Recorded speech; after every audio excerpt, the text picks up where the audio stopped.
Love story, বাস্তৱ আৰু কল্পনা, এটা অচিনাকি ফোন নম্বৰ, এটা কাহিনী যিটো কাহিনীৰ বাস্তৱ বহুত কঠিন। স্কুলীয়া জীৱনৰ এক বাস্তৱ আৰু কাল্পনিক পৃথিৱীৰ প্ৰেমৰ আৰম্ভণি।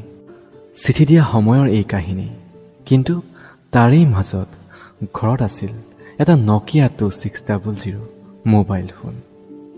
বন্ধুবোৰে জানিছিল ঘৰৰ নম্বৰ, কিন্তু তাৰেই মাজত এটা অচিনাকি নম্বৰৰ মেছেজ আহিছিল, য'ত লিখা আছিল I love you.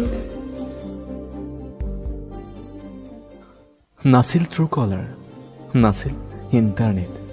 সন্ধান বিচাৰোঁ কেনেকৈ? ফোন কৰিলেও ৰিচিভ নকৰে।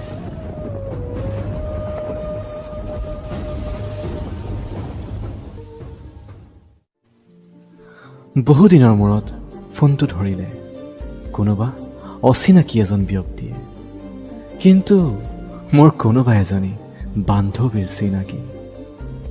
সাহস নহ'ল সুধিবলৈ, আৰু তাইও নকলে সন্মুখত মোক কোনোদিনেই। দিন বাগৰিল, বন্ধুত্ব বাঢ়িল, কিন্তু কোনেও সাহস নকৰিল। সাহস কৰিবনো কেনেকৈ? দুয়োৰে মাজত আছিল জাতি ধৰ্মৰ ব্যৱধান। বাস্তৱ আৰু কাল্পনিক পৃথিৱীৰ মাজত বহুত ব্যৱধান আছে।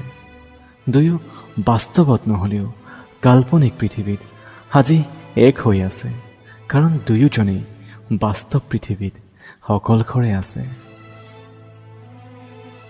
প্ৰেমৰ জৰি খালী চকুৰে মনিব পৰা নাযায়, ইয়াক অনুভৱে কৰিব পৰা যায়। যদি কোনোবাই তোমাক সঁচা অন্তৰে ভাল পায় আৰু তেওঁ তোমাক ব্যক্ত নকৰিলেও তুমি অনুভৱ কৰিব পাৰিবা তেওঁৰ মৰম ভাল পোৱা কিমান যে আছে তোমাৰ বাবে। হাৰ্জি গগৈ।